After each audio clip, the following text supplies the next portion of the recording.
Hello and welcome to this edition of Yes 101's Visual Radio. Bringing you the news, I am Hashni Patirana. Let's start off with your headlines. News First headline. Evacuations at Gampaha Hospital due to floods. Adverse weather red alerts issued for more areas. 50 Navy teams involved in flood relief. Education Ministry to close schools due to adverse weather conditions. In your international headlines, Israel's Netanyahu to address US Congress on 13th of June.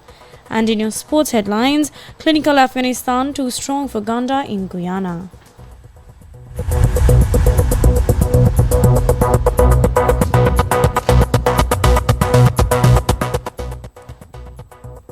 Now taking a look at your top local story, several villages were issued red notices for flood warnings due to water overflowing over the embankment of Nilwala River.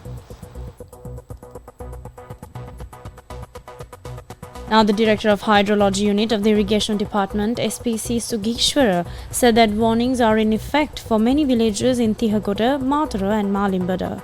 He further said that Attanagalu Oya, Ging, Kalani and Kalu rivers are still in risk levels. Gampaha remains to be inundated due to the overflowing of Attanagalu Oya. Director of the Disaster Management Center, Pradeep Kodipili, said that steps are underway to evacuate some patients from the Gampaha hospital due to the flooding. The death toll due to adverse weather conditions across the island has risen to 17. The Disaster Management Center reported 6 fatalities itself from the Madara district, which is the highest number of fatalities recorded across the island. Red notices issued to 19 DS divisions and 14 districts are still in effect. And the Department of Meteorology says that a temporary decrease in the heavy rain conditions in the southwestern part of the island can be expected today. However, the Met Department advised that showers or thunder showers will occur at times in western, Sabaragamuwa, central, southern and northwestern provinces. Showers or thunder showers may also occur in several other areas across the island within the evening or night. The Met Department further forecasts an increase in rainfall on the 8th and 9th of June.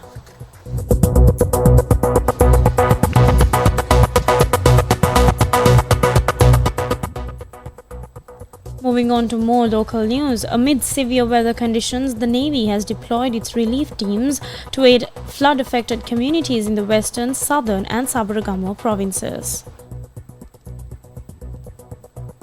Now the teams rescued 102 individuals in Colombo, Gampaha and Kalutara, Ratnapura, Gaul and Matara districts from flood emergencies as of yesterday. In addition, the Navy has facilitated the transportation by boats for approximately 919 people to fulfill their daily necessities.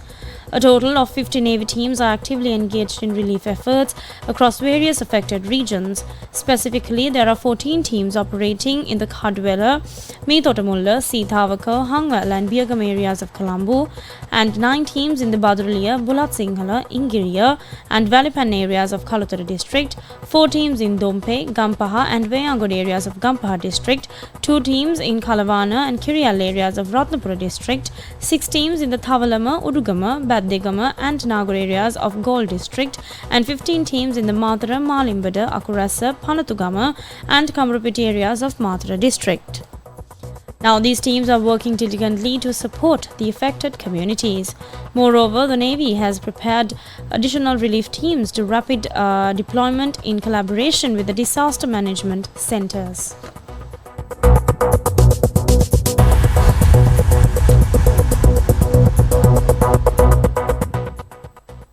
Sri Lanka's Education Ministry reached a decision to close schools in certain areas today due to the adverse weather conditions. The Ministry of Education said that all schools in the Gaul and Ratnapura districts in the Sabaragamuwa province, all schools in the Gaul and Matara districts in the southern province, and all schools in the Kalutara district and Homagama zone in the western province will remain closed today. In addition, all schools in the Gampaha, Kadwela and Kalania zones will remain closed today.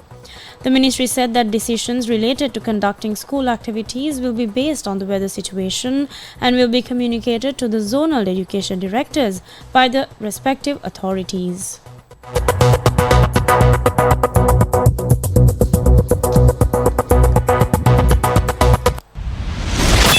international news.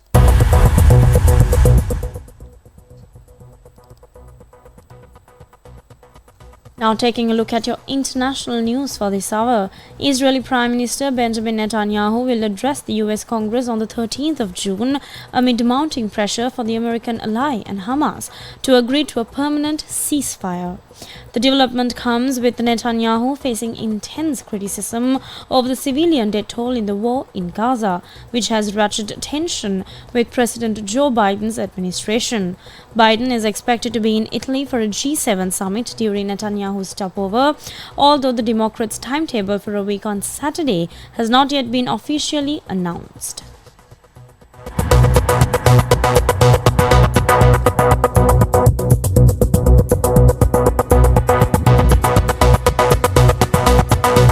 Sports news. Now bringing to you an update from the sports arena.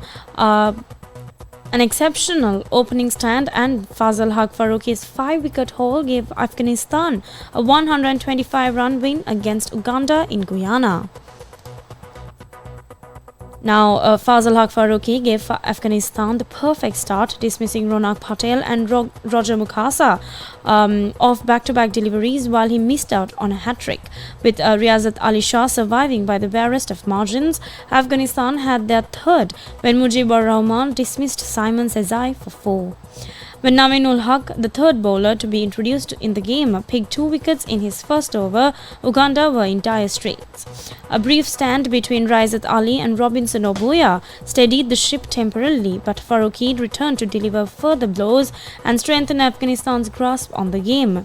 Farooqi finished with 5-9 while the finishing blows were delivered by skipper Rashid Khan. Farooqi was named player of the match for his electric performance, and his figures were the 4th best in a men's T20 World Cup.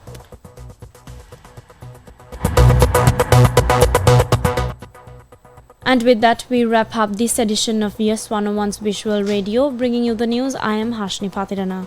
Thank you for watching.